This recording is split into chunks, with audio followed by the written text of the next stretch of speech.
Superfast Chhattisgarh आप देख रहे हैं। स्वागत आप सभी का, आपके साथ मैं हूं पुनीत। रक्षाबंधन का त्योहार मनाकर गांव वापस लौट रही दो बहनों के साथ हुए गैंगरेप की वारदात ने पूरे प्रदेश को झकझोर कर रख दिया है। राजधानी रायपुर समेत पूरे प्रदेश में बढ़ते अपराध के विरोध में अखिल भारतीय विद्यार्थी परिषद ने प्रदर्शन किया है और राज्य सरकार पर अपराधियों को संरक्षण देने का आरोप लगाया है।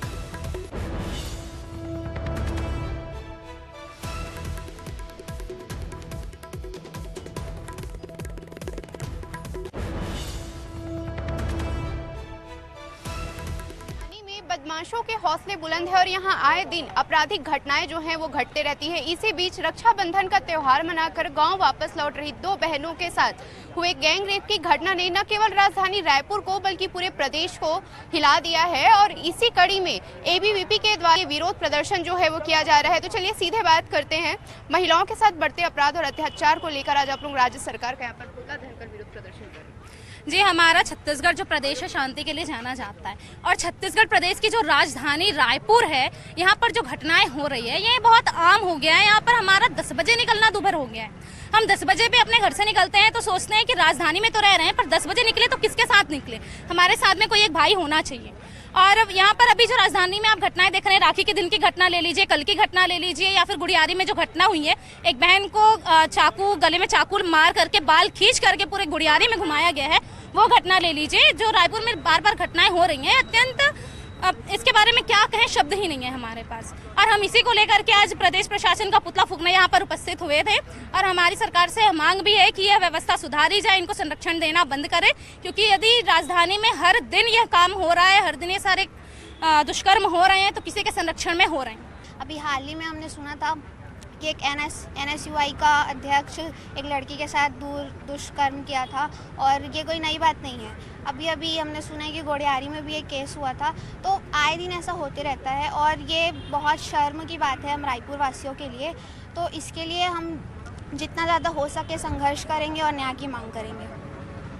राज्य सरकार का पुतला दहन कर महिलाओं के साथ बढ़ते अपराध और अत्याचार के खिलाफ एबीवीपी के द्वारा राजधानी के तेलीबांधा में ये विरोध प्रदर्शन किया जा रहा है और उनका आरोप है कि सरकार जो है आरोपियों को संरक्षण दे रही है। कैमरा पर्सन राजेंद्र चौधरी के साथ तनु वर्मा, न्यूज़ 18 छत्तीसगढ़। और चलिए बढ़ते आगे, कोरबा से बड़ी खबर की बात करेंगे। युवक की हत्या कर दी गई, धारदार हथियार से युवक की जान ले ली गई।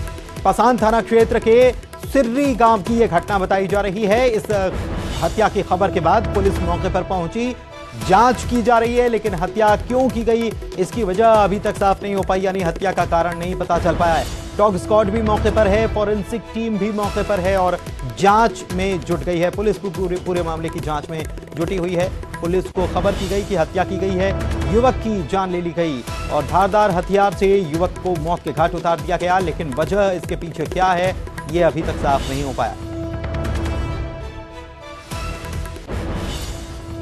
और इधर कोरबा से एक और बड़ी खबर आपको बता दें, ब्लेड से युवक पर जानलेवा हमला किया गया और इस हमले में युवक गंभीर रूप से घायल है।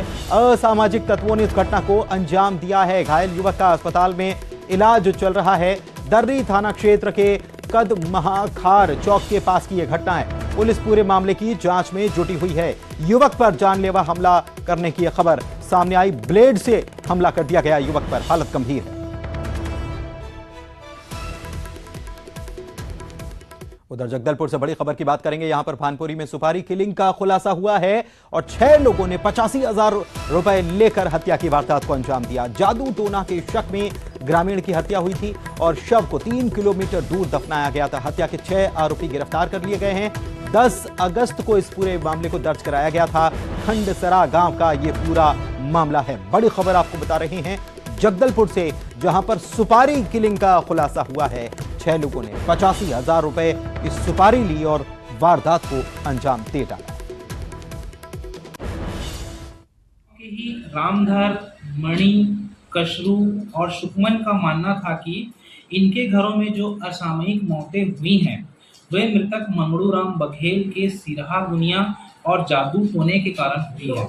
इसी कारण इन चारों ने मृतक मंगड़ू राम बघेल को जान से मारने की योजना बनाकर कालीचरण और विजय से संपर्क कर 85,000 रुपए में सौदेबाजी की है।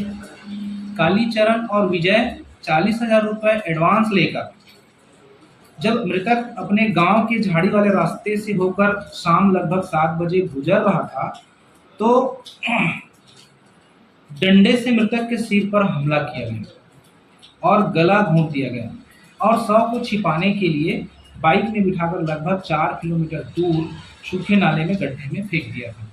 मामले के सभी 6 आरोपियों को गिरफ्तार कर न्यायिक रिमांड में जेल भेज दिया गया। और एक और बड़ी खबर की बात करेंगे। बलरामपुर से खबर है जहां पर जिला अस्पताल में बदसलूकी का जो मामला है, इस मामले में मरीज के परिजनों के साथ बदसलूकी हुई। पंखा और पानी नहीं था और इसकी जब शिकायत की गई तो बदसलूकी कर दी गई। बीजेपी कार्यकर्ताओं ने इस खबर के बाद यहां पर विरोध प्रदर्शन किया है। जिला अस्पताल के जो गेट है, दरवाजा है, वहां पर धरना दिया इन्होंने। स्वास्थ्य विभाग के खिलाफ इन्होंने नारेबाजी भी की है। मौके पर राजस्व अधिकारी और तहसीलदार पहुंचे हुए थे।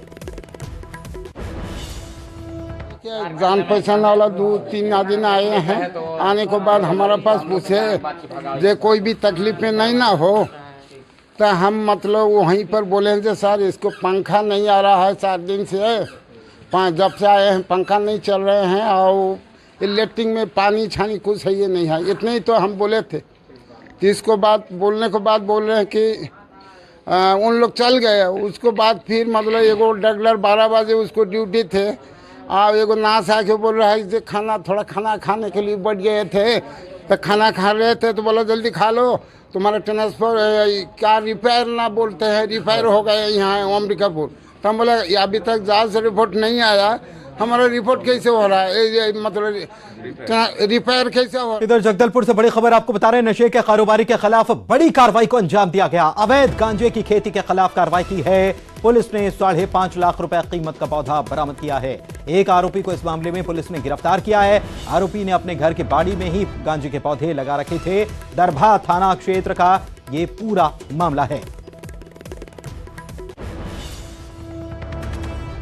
उधर कांग्रेस से बड़ी खबर आपको बता दें। कांग्रेस भवन से यहां पर चुनाव समिति की बैठक शुरू हो गई है।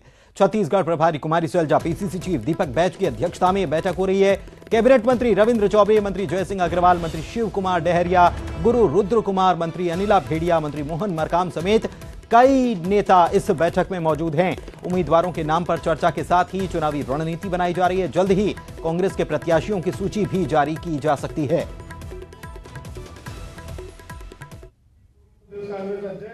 छत्तीसगढ़ में चुनावी साल में बीजेपी कांग्रेस के बीच घमासान चरम पर है। बीजेपी की तरफ से केंद्रीय गृह मंत्री अमित शाह ने आंकड़ों के साथ बघेल सरकार के खिलाफ आरोप पत्र जारी किया था। उसके पहले कांग्रेस ने बीजेपी के खिलाफ भी आरोप पत्र जारी किया था, लेकिन कांग्रेस के आरोप पत्र के 2 बिंदुओं को लेकर बीजेपी हमलावर है और पार्टी को हिंदू विरोधी बता रही है कांग्रेस पार्टी को। इस बीच तमिलनाडु के मुख्यमंत्री के बेटे ने हिंदू विरोधी बयान दिया और आग में घी डालने का काम किया। बीजेपी कह रही है कि कांग्रेस को शुरू से ही कांग्रेस हिंदू विरोधी रही है।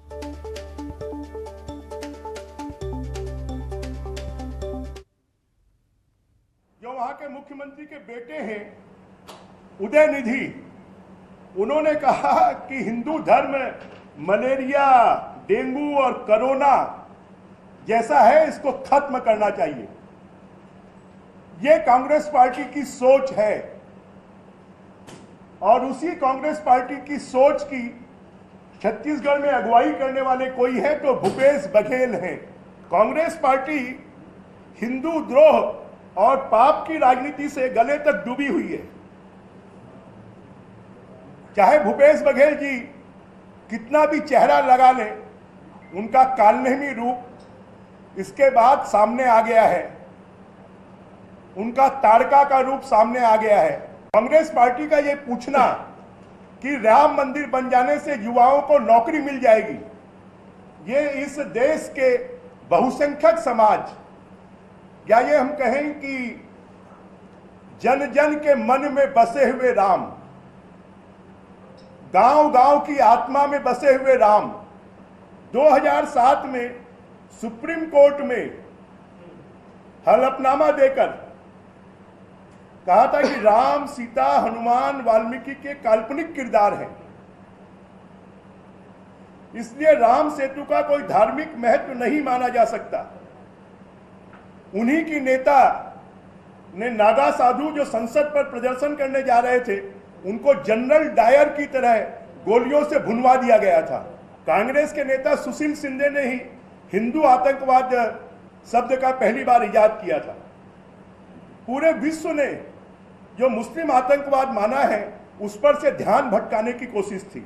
और राहुल जी ने तो अभी 2014 में ही कहा कि जो मंदिर जाते हैं वो लड़कियां छेड़ते हैं। दिग्विजय सिंह ने कहा था 26/11 के हमले पर हिंदू संगठनों को जिम्मेदार ठहराया था। बनारस हिंदू विश्वविद्यालय के जो कि आजादी के समय से हिंदू विश्वविद्यालय है, उसमें हिंदू शब्द के ऊपर में कांग्रेस ने आपत्ति की थी। सोमनाथ मंदिर के पुनर्निर्माण का कांग्रेस ने विरोध किया था। हज पर सब्सिडी देती थी परंतु अमरनाथ यात्रियों के ऊपर में टैक्स लगता था। इधर सरकार और संगठन में तालमेल के संकट से जूझ रही छत्तीसगढ़ कांग्रेस को अब टिकट बंटवारे को लेकर भी चुनौतियों का सामना करना पड़ रहा है। राजधानी रायपुर से लेकर कांकेर तक पार्टी में घमासान मचा हुआ है।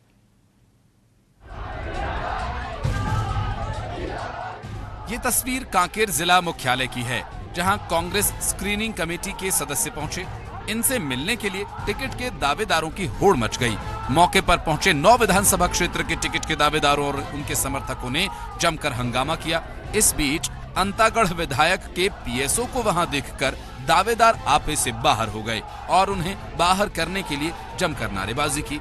हंगामे का ये दौर कांकेर तक सीमित नहीं रहा। कुछ ऐसा ही आलम राजधानी रायपुर में देखने को मिला, जहां कैबिनेट मंत्री गुरु रुद्र कुमार की दावेदारी का विरोध होने लगा। नवागढ़ विधानसभा क्षेत्र से पहुंचे सैकड़ों कांग्रेस कार्यकर्ता गुरु रुद्र को टिकट नहीं दिए जाने की मांग पर अड़ गए। हमारे क्षेत्र का जो विधायक है टिकट उन्हीं को मिलना चाहिए। बाहरी लोग को अगर फिर बैठाएंगे, काम नहीं करेंगे, 5 साल के भी बाद चले जाएंगे तो हमारे नवागढ़ क्षेत्र का विकास कैसा होगा। इसलिए हम चाहते हैं कि हमारे नवागढ़ का भी वर्तमान विधायक जी है, उन्हीं को टिकट यहाँ नवागढ़ से दिलाया जाना चाहिए। राजीव भवन पर जमे कार्यकर्ता स्थानीय विधायक गुरदयाल बंजारे को प्रत्याशी बनाए जाने की मांग कर रहे थे। हंगामे का कोई असर नहीं होता देख उन्होंने प्रदेश प्रभारी कुमारी शैलजा और सीएम भूपेश बघेल को ज्ञापन सौंपने का मन बनाया। गुरदयाल भाई के साथ जो सुखी महसूस हुए, घर के सदस्य और सबके साथ बढ़िया व्यवहार करते थे। हम इतने सम्मानीय मुख्यमंत्री जिला जो किसान के मसीहा है, दिन दुखिया के साथी है। हम लोग ये साफ सुथरा पढ़े लिखे, कोई छल छिद्र वाला लड़का नहीं। हम लोग गुरदयाल सिंह बंजारे चाहिए। एक तरफ बीजेपी ने विधानसभा चुनाव के लिए अपनी पहली सूची जारी कर दी है, दूसरी तरफ लिस्ट पर मंथन अंतिम चरण में है। वहीं कांग्रेस अभी टिकट के दावेदारों के बीच द्वंद्व की चुनौती से जूझ रही है। ऐसे में पार्टी की असल चुनौती तब शुरू होगी जब प्रत्याशी घोषित होने के बाद विरोध का बवंडर शुरू होगा। Bureau report, news 18 Chhattisgarh. युगल हमारे संवाददाता हमारे साथ इसी खबर पर लाइव जुड़े हुए हैं, सीधे उन्हीं के पास चलते हैं। युगल, आपसे हम जानना चाहेंगे कि अभी तो प्रत्याशियों की घोषणा पार्टी ने की नहीं है, कहा जा रहा है कि जल्दी घोषणा कर दी जाएगी, लेकिन अभी जब घोषणा नहीं हुई है उसके पहले ही इस प्रकार का विरोध देखने को मिल रहा है, तो आने वाला वक्त क्या होगा? क्या कांग्रेस कितनी परेशानियों से जूझने वाली है? और फिलहाल क्या इस असंतोष जो देखा जा रहा है, क्या इसे कांग्रेस पार्टी थाम पाई है? देखिए पुनीत, जो गुरदयाल बंजारे हैं विधायक, उनके समर्थन में सभी आए थे और नवागढ़ से रुद्र गुरु ने जो दावा है वो दाव खेला है और एक जो आवेदन किया है प्रत्याशी बतौर उम्मीदवार उन्होंने आवेदन भरा है, तो उसे लेकर के नाराजगी कार्यकर्ताओं में देखी जा रही है। उनका कहना है कि जो विधायक हैं वो उनसे संतुष्ट हैं, उनके कामकाज से संतुष्ट हैं, हर वर्ग के लोग संतुष्ट हैं और ये चाहते हैं कि उन्हें टिकट दिया जाए। ये विधायक सभी समर्थक थे और आ करके अपनी जो मांग है वो बात है उन्होंने रखी है। और इस तरह से जब चुनाव परिस्थितियाँ बनती है, जब चुनाव का वक्त आता है तो नाराजगी भी देखी जाती है और अब एक साधे सब सधे की तर्ज पर कांग्रेस को जो कार्य है वो करना होगा और अन्यथा नाराजगी जो कार्यकर्ताओं की वो देखी जाती है। और जब चुनाव का वक्त आता है पुनीत, तो आपको भी भली भांति पता है कि महत्वाकांक्षाएं हैं नेताओं की, कार्यकर्ताओं की बढ़ जाती है और जिस जिस तरह से जो ये कार्यकर्ता कह रहे हैं मुख्यमंत्री भूपेश बघेल से कोई नाराजगी नहीं है, नाराजगी है तो सिर्फ सीट को लेकर के है, उनके विधायक को लेकर के है। तो अब देखना ही होगा कि किस तरह का सामंजस्य स्थापित करते हैं, आने वाला वक्त बताएगा। लेकिन सीट बदलने, गुरु रुद्र के सीट बदलने को लेकर के यहाँ पर विरोध है, वो देखने को फिलहाल मिल रहा है। जी चलिए, बहुत शुक्रिया आपका इस जानकारी के लिए। युगल बढ़ते हैं आगे और बात अगली खबर की करते हैं। रायपुर से बड़ी खबर है, केंद्रीय गृह मंत्री अमित शाह के बयान पर पलटवार किया गया। सीएम भूपेश बघेल ने पलटवार किया है। ईडी और आईटी की जांच पर उन्होंने सवाल उठाए हैं और कहा है कि महादेव सट्टा ऐप के खिलाफ हमने कार्रवाई की। महादेव ऐप के खिलाफ सिर्फ छत्तीसगढ़ में ही कार्रवाई हुई है।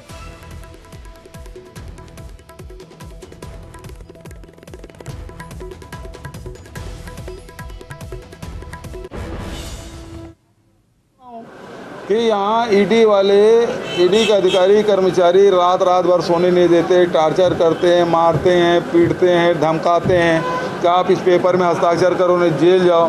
तो कर ही रहे हैं, वही उसी बात को बोल रहे हैं। और जेल भेजने से और ज़्यादा क्या कर लेंगे, भेज ही रहे हैं सबको, डरा भेज रहे हैं। अब वो केस है ही नहीं तो पहले आईटी जाँच करती है, फिर उसी की ईडी जाँच करती है, अब कोर्ट में लगा दी वो सीबीआई जाँच करे। मैं बोल रहा हूँ कि इंटरपोल को दो, अंतर्राष्ट्रीय जो एजेंसियां हैं उसको दे दो आप। और दूसरी बात ये है कि ये जो सट्टा वाले हैं, महादेव ऐप, यहाँ हमने कार्रवाई की, देश में और कहीं कार्रवाई नहीं हो रही, छत्तीसगढ़ में।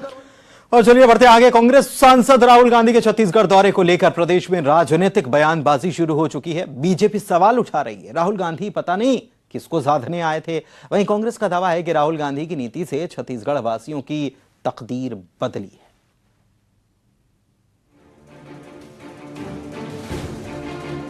कांग्रेस के पूर्व राष्ट्रीय अध्यक्ष राहुल गांधी छत्तीसगढ़ दौरे पर हैं। मंच से बहुत कुछ कहा, रोजगार, व्यापार, सरकार पर बहुत कुछ बोले, जिसको लेकर बीजेपी सवाल उठा रही है। नेता प्रतिपक्ष नारायण चंदेल ने कहा, राहुल गांधी की हुंकार से छत्तीसगढ़ के युवा सधने वाले नहीं हैं। विधानसभा सत्र के दौरान एससी वर्ग के युवाओं के नग्न प्रदर्शन पर उन्होंने कुछ नहीं बोला।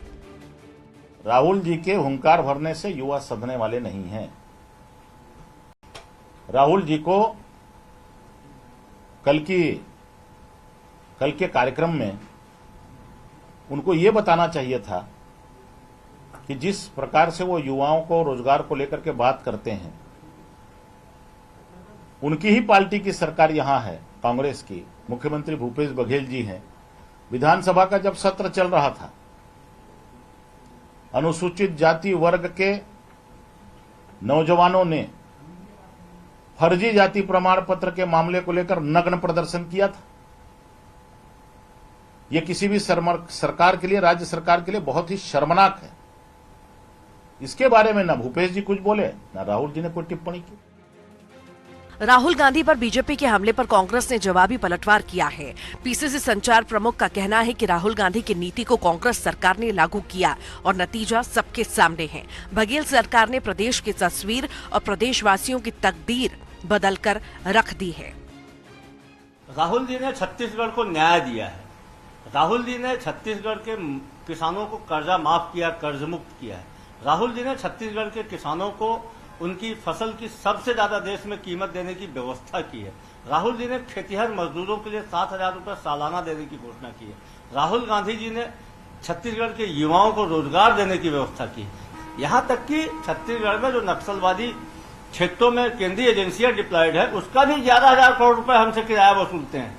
क्योंकि छत्तीसगढ़ का शोषण करने के, छत्तीसगढ़ की लोकप्रिय सरकार को परेशान करने के लिए ईडी की छापेमारी के अलावा किया क्या है उन्होंने? सत्ता की दौड़ में आगे निकलने की होड़ में बीजेपी कांग्रेस के बीच जुबानी जंग जारी है। दावे और वादों की पोटली लिए दोनों पार्टियां वोटरों को रिझाने में जुटी हैं और अपनी कमीज एक दूसरे से ज्यादा सफेद बता रही हैं। बहरहाल सत्ता की दौड़ में किसकी दावेदारी पर मतदाता मुहर लगाते हैं, ये देखना अभी बाकी है। Bureau report, news 18 Raipur. और आइए अब नजर 25 सेकंड में खबर पर।